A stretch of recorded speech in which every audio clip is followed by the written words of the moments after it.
전기기능사 필기시험 독학으로 준비하시려니 양이 너무 많아서 힘드시죠?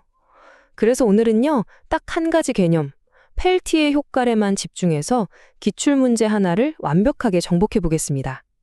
오늘이 짧은 시간만 투자하시면 펠티의 효과 문제만큼은 정말 자신 있게 맞힐 수 있을 거예요. 자, 바로 이 문제입니다. 전기기능사 시험에서 은근히 자주 보이는 아주 단골 문제 중 하나죠. 잘 보세요. 키워드가 다 들어있어요. 두 개의 다른 금속, 그리고 전류, 마지막으로 열의 발생 또는 흡수.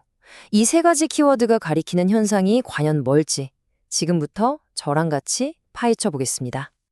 네, 이 문제를 풀기 위해서 우리가 알아야 할 개념은 정말 딱 하나입니다. 바로 펠티의 효과죠. 이것만 제대로 알면 방금 그 문제는 껌이죠. 관련 응용 문제까지도 자신감이 확 붙을 겁니다. 자, 그럼 본격적으로 시작해 볼까요? 펠티의 효과. 말이 좀 어려워 보이지만 알고 보면 정말 간단해요. 서로 다른 금속, 예를 들면 구리랑 철 같은 걸 딱 붙여놔요. 그리고 거기에 전기를 쫙 흘려보내는 거죠. 그러면 정말 신기하게도요, 그 붙어있는 지점에서 갑자기 열이 나거나 반대로 주변 열을 뺏어서 차가워지는 현상이 생기거든요. 이게 바로 펠티의 효과입니다. 자, 근데 여기서 진짜 재밌는 게 뭐냐면요. 이 현상이 전류를 어느 방향으로 흘리냐에 따라서 결과가 완전히 바뀐다는 거예요. 그러니까 전류를 A에서 B로 보냈을 때 뜨거워졌다면요. 반대로 B에서 A로 보내잖아요. 그럼 이번엔 차가워져요. 열을 만들 수도 있고 없앨 수도 있다는 거죠. 이야, 이게 바로 펠티의 효과의 가장 핵심적인 특징이라고 할 수 있습니다. 그래서 시험 문제에서는 이걸 줄열이랑 비교해서 물어보는 걸 아주 좋아합니다. 우리가 보통 아는 줄열 있잖아요. 전선에 전류 흐르면 뜨거워지는 거. 그건 전류를 이쪽으로 보내던 저쪽으로 보내던 방향이랑 상관없이 무조건 뜨거워지기만 하죠. 하지만 펠티의 효과는요? 그렇죠. 전류 방향에 따라서 냉각도 되고 가열도 된다는 거. 이 차이점 시험에 나오니까 꼭꼭 기억해 두셔야 해요. 아니, 근데 이렇게 신기한 현상이 도대체 왜 일어나는 걸까요? 그리고 우리는 이걸 실제로 어디에 써먹고 있을까요? 이제 그 원리를 아주 쉽게 한번 살펴보고 이게 우리 생활이랑 얼마나 가까운 기술인지도 한번 알아볼게요. 원리는 바로 전자의 움직임에 숨어 있습니다. 서로 다른 금속은요, 전자가 가지고 있는 에너지의 높이, 즉 에너지 레벨이 달라요. 그래서 전류, 그러니까 전자의 흐름이 이 금속의 경대면을 딱 통과할 때 에너지를 휙 얻거나 잃어버리게 되는 거죠. 주변에서 에너지를 뺏어오면 그 부분이 차가워지는 흡열이 되는 거고요. 반대로 에너지를 막 방출하면 뜨거워지는 발열이 일어나는 겁니다. 어때요? 아주 과학적이죠?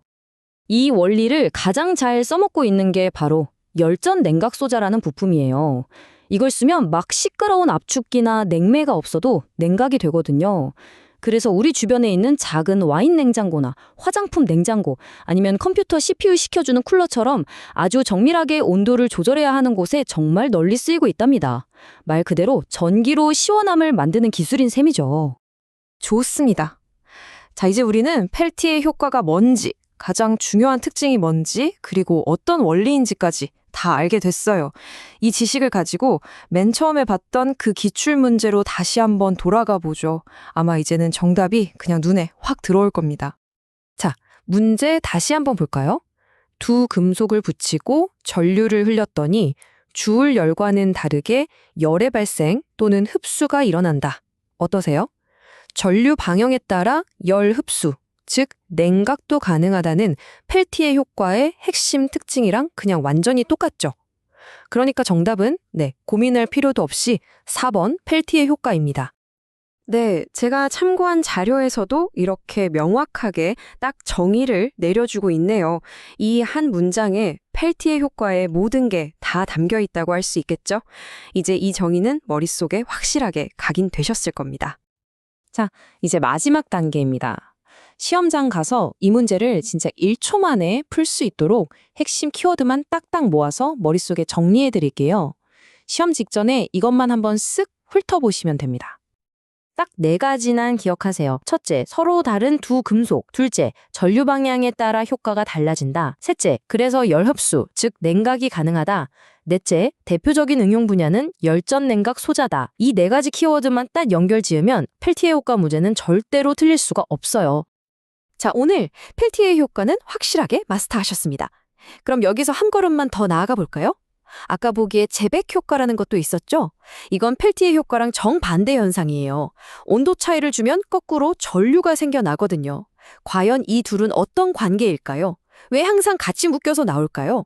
이 질문을 다음 공부할 거리로 한번 남겨두시는 건 어떨까요? 여러분의 지식이 훨씬 더 깊어질 겁니다.